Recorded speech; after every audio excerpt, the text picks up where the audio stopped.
ரகசியம் சொல்லட்டுமா?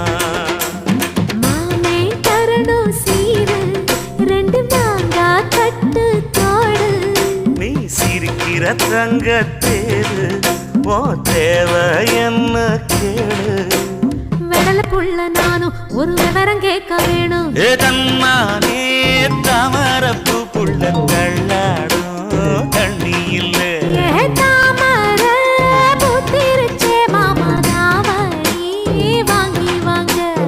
ஊரெல்லாம் கூட்டிக்கிட்டு வருவேனே மேளங்குட்டி. தன்னாலே தாமரப்பு மாமா தள்ளாடும் தண்ணியில. தாமர புத்திடுச்சி புள்ள தாவணி